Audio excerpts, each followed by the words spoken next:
statements of the Government for the year ended 30th of June 2009 and the Treasury be noted. Those of that opinion will say aye. Aye. Contrary no. The ayes have it. Ministry of Economic Development, I understand the next financial review members wish to debate is that of the financial review of the Ministry of Economic Development. Members turn to the John Boscowan. Thank you, Mr. Chair. I'll be referring to the collapse of financial markets and the importance of restoring confidence in financial markets, and particularly page 107 of the Commerce Committee's report on financial markets.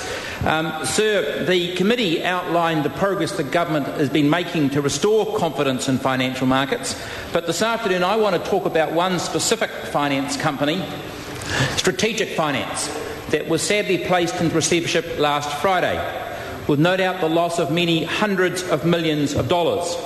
Sir, I believe if the government wants to restore confidence to the financial markets, it needs to put Strategic Finance into statutory management. I wrote to the Minister of Justice, Simon Power, on the 14th of December, outlining the reasons why I believed he should do just that.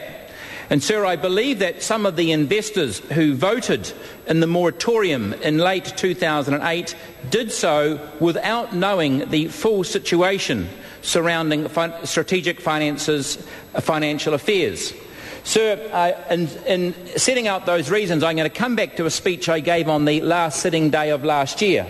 And in particular, I referred to the fact that in the June 2008 accounts, Strategic Finance showed some $300 million of second mortgages.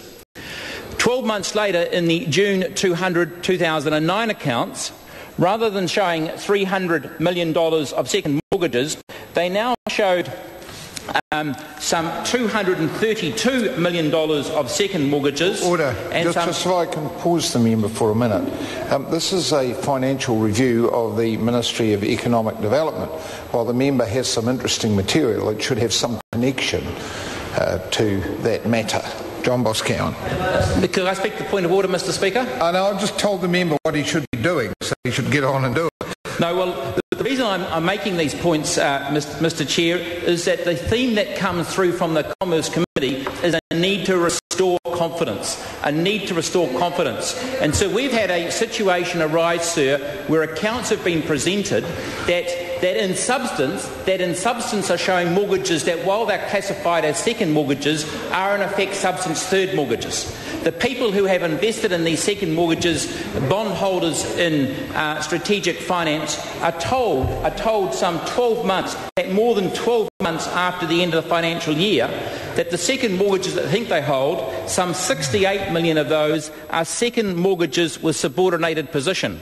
And so a second mortgage with subordinated position is a mortgage where Strategic has participated with other lenders and investors where the company's position is subordinated to those people. So in essence, and I give an example in my letter to the Minister of Justice on the 14th of December of the Hilton Fiji project, where some $80, $90, $100 million was advanced on second mortgage. But, sir, of that mortgage, the top approximately $30 million was a preferred position. So when it comes to paying back that second mortgage, those preferred investors, the top half of that second mortgage, those people get paid in advance. Sir. And I believe, sir, that the people who voted in the strategic moratorium did not have the full facts at their disposal. I believe they may not have voted for that moratorium, sir. And in terms of restoring confidence... Order. There's two issues here that trouble me a little bit. And the first one I've raised, that it's the financial review of MED. The second one is that I have... I believe that this matter is before the courts, and so under standing orders, anything or some elements of what the member is talking about are matters that are sub judice and cannot be referred to in the House. So I think the member should move on from the material he's on and deal with the I don't think, I'm telling the member he should move on and refer to matters of Ministry of Economic and Development, financial reviews. Mr. Speaker, I've only got a couple of minutes left, and I guess what the Commerce Committee was concerned about is restoring confidence to financial markets. And we have had a receiver appointed to a company, sir, that can hardly be called an independent receiver, because that was a party, PricewaterhouseCoopers, that wrote an expert opinion that appeared in that moratorium, Mr. Speaker.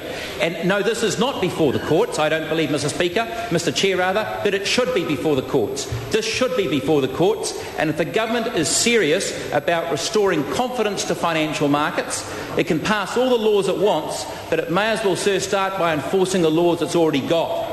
And I believe we need to have an independent statutory manager appointed to this company to restore confidence in financial markets.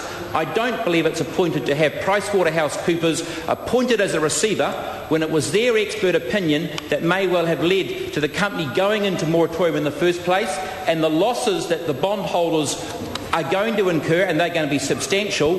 Those losses, sir, will be even greater than they may have been had the company been put into receivership in December 2008. Thank you, Mr. Chair.